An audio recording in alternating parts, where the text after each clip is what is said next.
Assalamualaikum warahmatullahi wabarakatuh. Bismillahirrahmanirrahim. Alhamdulillahirabbil alamin wassalatu wassalamu ala asyrafil anbiya'i wal mursalin wa ala alihi wasahbihi ajma'in. Okey, hari ini kumpulan kami ingin membentangkan tentang tugasan 3 yang diberikan untuk subjek bimbingan dan kaunseling, iaitu satu projek lampangan untuk mengkaji tentang unit bimbingan dan kaunseling di satu sekolah di Negeri Sembilan. Okey, kumpulan kami terdiri daripada Hafizul Izani bin Lutfi Amir, Ibrahim Khalilullah bin Abdul Syukur, Muhammad Hasif bin Khairul Anwar dan Wan Muhammad Hafiz bin Wan Ali.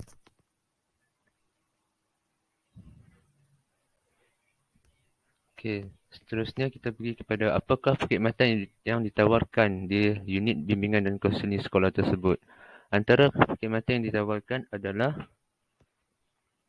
menolong menyelesaikan beberapa masalah ataupun isu seperti murid punting kelas ataupun membantu murid memilih kerjaya, membantu perkembangan pelajar murid, membantu murid yang pendiam, susah bergaul dan sebagainya. Seterusnya,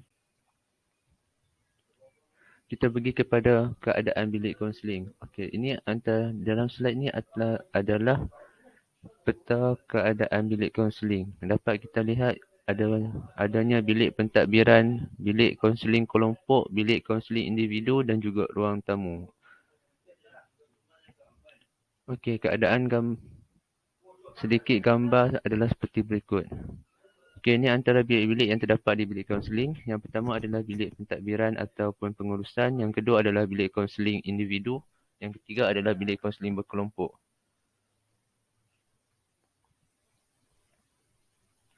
Okey, seterusnya kita pergi. Ini antara keadaan di bilik pengurusan dan pentadbiran. Ataupun ini merupakan pejabat bagi kaunselor-kaunselor melakukan kerja-kerja mereka.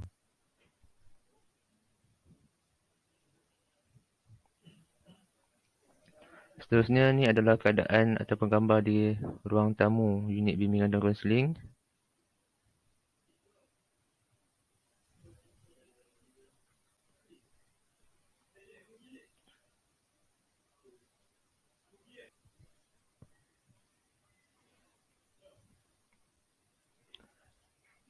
Seterusnya ni adalah keadaan ataupun gambar di bilik kaunseling individu.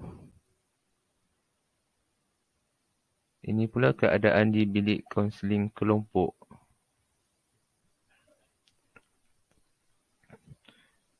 Ini keadaan ketika mana sesi kaunseling berkelompok dijalankan. Mereka akan duduk di dalam bulatan dan kaunselor akan melakukan sesi kaunseling secara beramai-ramai.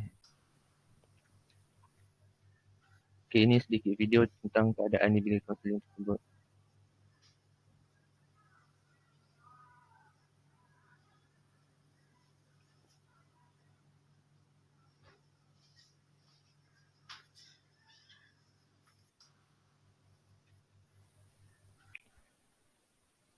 Seterusnya kita pergi kepada butiran bilik kaunseling yang dapat dikongsikan. Okey, antaranya adalah ruang tamu seperti yang dapat kita lihat dalam gambar tadi. Terdapat beberapa maklumat yang ditayangkan, yang dipaparkan. Ada kerusi, ada meja dan sebagainya. Seterusnya, keadaan bilik kaunseling kelompok yang dapat kita lihat. Ada kerusi yang disusun secara bulatan yang mana sesi kaunseling tersebut akan dijalankan. Para pelajar yang datang akan duduk dalam keadaan berkelompok ataupun bulatan dan kaunselor akan menjalankan sesi tersebut secara beramai-ramai. Manakala untuk bilik kaunseling individu dapat kita lihat ada satu kursi dan kaunselor akan mengarahkan murid tersebut duduk di atas kursi tersebut dan kaunselor akan menjalankan sesi kaunseling. Sekian itu saja, saya akan serahkan kepada kawan saya. Baik, bismillahirrahmanirrahim. Saya Hafizul Izani bin Lutfi Amir. Saya akan menyambung pembentangan daripada rakan saya tadi. Bermula dengan carta organisasi unit bimbingan kaunseling SMK Datuk Muhammad Said Nilai. Kita lihat kita mempunyai 3 orang kaunselor, 3 guru kaunselor yang bernama Puan Asmi binti Mior Abdul Jalil, seterusnya Puan Nur Faliza binti Dagang dan juga Puan Faizatun Nur binti Muhammad Ali. Okey, baik. Seterusnya antara ciri-ciri guru bimbingan dan kaunseling bagi Puan Asmi, hasil daripada pemerhatian kami dapat melihat kemesraan yang ada di dalam dirinya sebagai seorang guru kaunseling, di mana guru kaunseling, bimbingan dan kaunseling yang bersikap mesra menunjukkan keyakinan dan boleh dipercayai. Seterusnya, kejujuran yang boleh menyimpan rahsia klien dan mendapat kepercayaan pelajar, guru dan ibu bapa. Seterusnya, bagi guru bimbingan kaunseling kedua iaitu Puan Fadliza, beliau seorang yang menerima tanpa syarat, iaitu seseorang guru bimbingan dan kaunseling yang menerima diri pelajar yang sebenarnya dan tidak menilai pengalaman lampau pelajar. Seterusnya, beliau bersikap terbuka, seperti menerima bahawa setiap individu mempunyai keunikannya tersendiri dan menghormati perbezaan antara mereka. Seterusnya, bagi guru bimbingan kaunseling yang terakhir iaitu Puan Faizatun, beliau mempunyai sifat empati, iaitu cuba mendengar dan memahami situasi yang dialami oleh orang yang dibimbing dan cuba meletakkan dirinya pada permasalahan yang dihadapi oleh orang yang dibimbing. Beliau juga mempunyai suatu sifat di mana sering memberi sokongan. Sebagai seorang guru kaunseling seharusnya iaitu membantu dari segi sokongan kepada murid.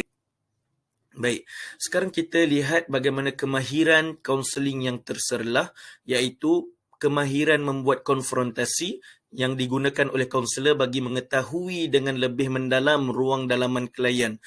Kaunselor menggunakan nada suara yang lembut yang mengambil unsur-unsur mengambil berat supaya mesej yang disampaikan tidak disalah tafsirkan. Ini merupakan kemahiran untuk menunjukkan kepada klien yang huraian tentang dirinya atau satu-satu situasi adalah berbeza dengan pandangan kaunselor. Konfrontasi digunakan apabila klien tidak mahu mengaku sesuatu dan tidak mahu bertindak dan tidak melihat dari suatu sudut yang berlainan. Kemudian, mendengar dengan baik. Kaunselor meluangkan masanya mendengar percakapan klien untuk benar-benar memahami apa yang telah diperkatakan oleh klien. Kaunselor memberikan tumpuan dan pemerhatian yang sepenuhnya untuk mendengar semua percakapan klien tersebut. Selain dari tutur kata, gerak badan ataupun kita sebut body language, klien semasa bercakap juga dilihat dan didengarkan. Sama kerana segala tingkah laku klien itu memainkan peranan yang penting dalam menyampaikan makna sesuatu pengucapannya itu. Seterusnya, kemahiran menyoal. Kaunselor bertanya soalan terbuka iaitu soalan yang tidak memerlukan jawapan yang khusus, manakala soalan tertutup hanya digunakan pada situasi yang sesuai tetapi jarang digunakan supaya klien aktif meluahkan masalahnya. Namun begitu, ada kalanya pertanyaan ataupun soalan langsung tidak mendapat sebarang jawapan. Seterusnya, kemahiran membuat parafrasa, iaitu kaunselor menggunakan kemahiran mengulang ayat klien tanpa mengubah makna asal. Ia bertujuan untuk mendapatkan kepastian dan menyatakan bahawa kaunselor faham dengan apa yang dinyatakan oleh klien. Selain itu, ia juga adalah respon kaunselor setelah mendengar isi dan memerhati tingkah laku klien. Pemahaman kaunselor ini dinyatakan dalam ayat yang agak pendek. Parafrasa melibatkan penggunaan kembali maksud atau ayat klien dalam bentuk yang lain tanpa mengubah makna. Okey, kita lihat seterusnya kemahiran refleksi perasaan dan emosi. Refleksi emosi juga merujuk kepada refleksi perasaan iaitu respon kaunselor untuk menggambarkan emosi klien bagi menunjukkan empati kaunselor. Kaunselor merefleksikan keadaan emosi klien ketika sesi kaunseling dan dengan itu mengkomunikasikan penerimaannya terhadap klien. Dengan itu, klien akan merasa dirinya difahami dan seterusnya menjadi lebih terbuka dalam mempersepsikan masalahnya.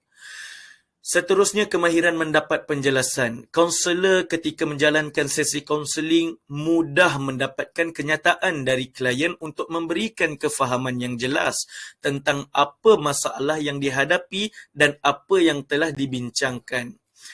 Selain itu, kemahiran membuat interpretasi, iaitu kaunselor menjelaskan semula apa yang telah dibincangkan dan apa isu tersirat yang klien tidak nampak semasa berbincang. Kemudian kemahiran merumus, kaunselor merangkum beberapa idea yang telah dibincang dan perasaan-perasaan yang diluahkan oleh klien supaya klien mendapat kefahaman yang mendalam dan seterusnya menyelesaikan masalah. Baik. Seterusnya, ahli kumpulan kami membuatkan refleksi daripada ciri-ciri kaunselor yang dikaji dan juga refleksi daripada ciri kaunselor yang berkesan.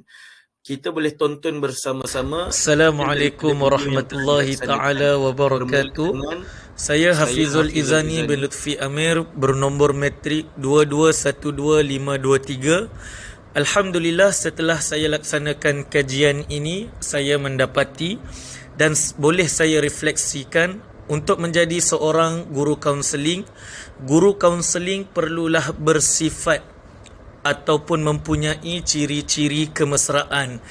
Bila mana guru mempunyai sifat yang mesra, maka murid akan lebih mudah untuk didekati dan murid akan lebih mudah untuk berkongsikan cerita.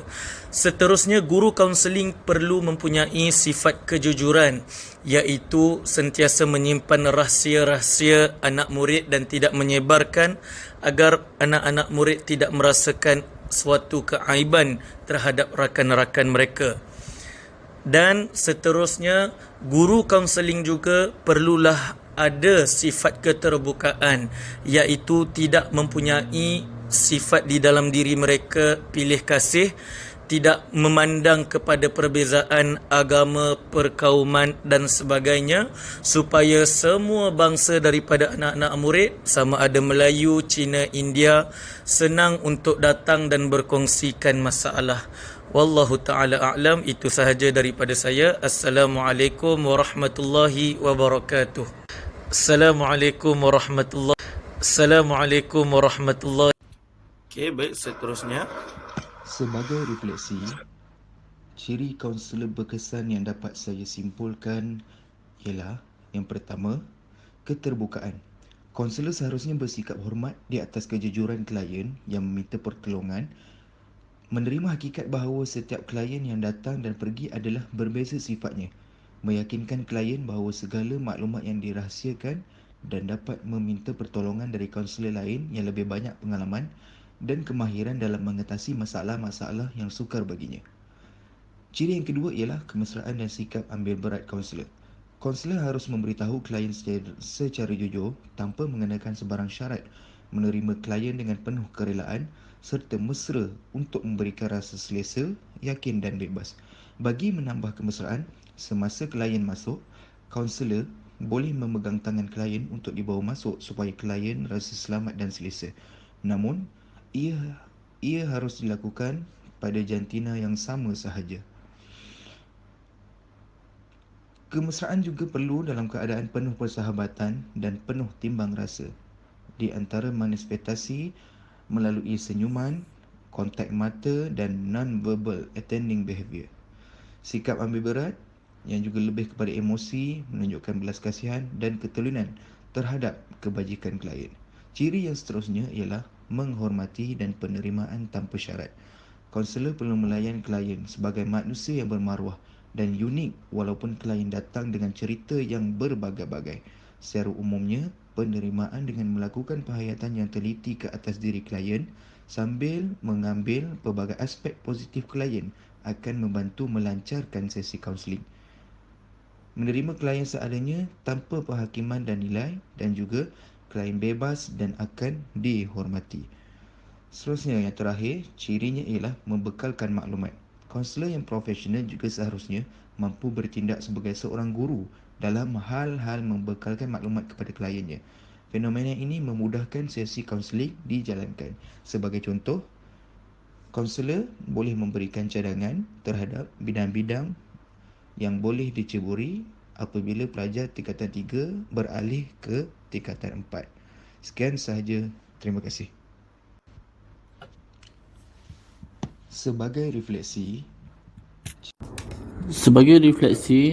ciri kaunselor yang berkesan yang dapat saya simpulkan adalah kaunselor mestilah mempunyai sifat keterbukaan dalam sesi perhubungan dengan klien. Hal ini demikian kerana ia dapat menggalakkan klien untuk bebas meluaskan pemikiran dan perasaan yang dihadapinya. Dan kaunselor hanya perlu mendedahkan diri klien dalam mencapai pada. Sebagai refleksi, ciri kaunselor yang berkesan yang dapat saya simpulkan adalah kaunselor mestilah mempunyai sifat keterbukaan dalam sesi perhubungan dengan klien. Hal ini demikian kerana ia dapat menggalakkan klien untuk bebas meluaskan pemikiran dan perasaan yang dihadapinya. Dan kaunselor hanya perlu mendedahkan diri klien dalam mencapai pada tahap kefungsian yang diinginkan. So, kaunselor juga mestilah mempunyai kebolehan dalam memperkasakan klien itu sendiri. So, hubungan ini dapat diwujudkan dengan berasaskan hubungan kepercayaan antara kaunselor dan klien, kolaborasi dan berkongsi tenaga dalam sama-sama menyelesaikan masalah yang dihadapi oleh klien. So, kaunselor juga harus fokus kepada kekuatan dalaman klien itu sendiri dan keyakinan bahawa klien itu mampu memilih kehidupan yang positif. So, di samping itu juga kaunselor juga bertanggungjawab dalam melahirkan idea, memberi reaksi ataupun sokongan selaras dengan kehendak klien. So, kaunselor juga mestilah bertingkah laku secara etika dengan dapat mengimbangi antara kebajikan klien dan harapan sosial. So, namun dalam setiap idea yang dicetuskan oleh kaunselor itu, klien yang bertanggungjawab dalam membuat keputusan yang dipilih olehnya. So, kaunselor yang berkesan merupakan seseorang individu yang unik dalam profession menolong orang lain yang menghadapi masalah yang mana memerlukan bantuan. So, individu ini mempunyai kekuatan dan keupayaan dalam menarik perhatian orang lain, dalam mempercayainya dan yakin akan dirinya. So, saya juga ingin bagi tahu tentang ciri asas yang perlu dimiliki oleh kaunselor. So, antara ciri-ciri adalah seperti kepercayaan yang mana kepercayaan kepada setiap individu, iaitu kaunselor harus mempercayai dan tidak mempertikaikan atau membantah apa yang diperkatakan oleh klien. So, kalau klien kata A lah jawapan dia. Okey, seterusnya adalah komitmen. Yang mana komitmen kepada nilai kemanusiaan, iaitu kaunselor mestilah mempunyai sifat kemanusiaan serta menunjukkannya kepada klien. Sifat kemanusiaan ini dapat ditunjukkan melalui sikap yang mana mengambil berat terhadap permasalahan yang dihadapi oleh klien itu sendiri serta menumpukan perhatian kepada klien. So, yang seterusnya adalah kaunselor itu sendiri haruslah memahami dirinya sendiri dahulu sebelum memahami orang lain ataupun klien. Hal ini kerana ia penting untuk memudahkan kaunselor untuk memahami diri orang lain dalam sesi kaunseling itu. So, seterusnya adalah kaunselor mestilah komitmen kepada ataupun terhadap profesional dia. So, saya ingin juga berkongsi tentang sifat yang perlu ada pada seseorang kaunselor dalam menjadi seorang kaunselor yang berkesan. So, antaranya adalah kaunselor yang berkesan akan menganggap orang lain berkeupayaan dalam menyelesaikan masalah sendiri dan boleh menenangi masalah yang dihadapi. Kaunselor menganggap orang lain boleh Assalamualaikum warahmatullahi wabarakatuh. Nama saya Wan Muhammad Hafiz bin Wan Ali, nombor matrik 22126449. Refleksi untuk tugasan ketiga bagi subjek bimbingan dan kaunseling, iaitu satu kajian lapangan yang telah diadakan di unit bimbingan dan kaunseling SMK Datuk Muhammad Said. Apa yang dapat saya lihat adalah sebagai seorang kaunselor, mereka perlu mempunyai kemahiran yang diperlukan dalam sesi kaunseling, ataupun mereka perlu mempersiapkan diri mereka dengan kemahiran-kemahiran asas dalam kaunseling, dan mereka juga perlu menerapkan nilai-nilai murni dalam diri mereka ketika sesi kaunseling dijalankan. Jika dilihat daripada hasil dapatan kajian lapangan yang telah dijalankan, kaunselor merupakan seorang pendengar yang baik terhadap apa yang diluahkan oleh klien. Kaunselor juga mempunyai kemahiran asas menyoal untuk mendapatkan penjelasan, seterusnya mengetahui dengan lebih lanjut atau lebih mendalam tentang masalah yang dihadapi oleh klien. Kaunselor juga mempunyai kemahiran membuat parafrasa, iaitu mengulangi apa yang telah disampaikan oleh klien tetapi dalam bentuk ayat yang berbeza. Seterusnya, mereka juga mempunyai kemahiran menginterpretasi dan merumuskan apa yang telah disampaikan oleh klien kepada mereka. Semua kemahiran ini, jika dilihat, perlulah ada pada seorang kaunselor. Seterusnya, jika kita melihat kepada aspek nilai murni yang ada pada diri mereka, jika dilihat, mereka menyambut klien yang datang ke unit bimbingan dan kaunseling dengan penuh kemesraan. Seterusnya, apa yang diluahkan oleh klien kepada mereka, mereka terima tanpa syarat. Mereka juga bersikap terbuka terhadap apa yang diluahkan oleh klien tanpa mengira agama dan juga bangsa. Seterusnya, mereka juga mempunyai nilai empati dan memberi sokongan terhadap apa yang telah diluahkan oleh klien. Semua kemahiran dan nilai-nilai murni ini perlulah ada pada seorang kaunselor supaya kaunselor mendapat kepercayaan daripada klien untuk menyelesaikan masalah mereka. Oleh itu, penting untuk seorang kaunselor mempersiapkan diri mereka dengan kemahiran asas yang mencukupi supaya sesi kaunseling yang dijalankan dapat mencapai matlamat yang diharapkan. Dan yang terakhir, segala kemahiran dan nilai murni ini mungkin perlu ada juga pada setiap seorang guru, kerana kadang-kadang murid akan meluahkan segala masalah mereka kepada guru yang mereka percayai. Sekian, terima kasih.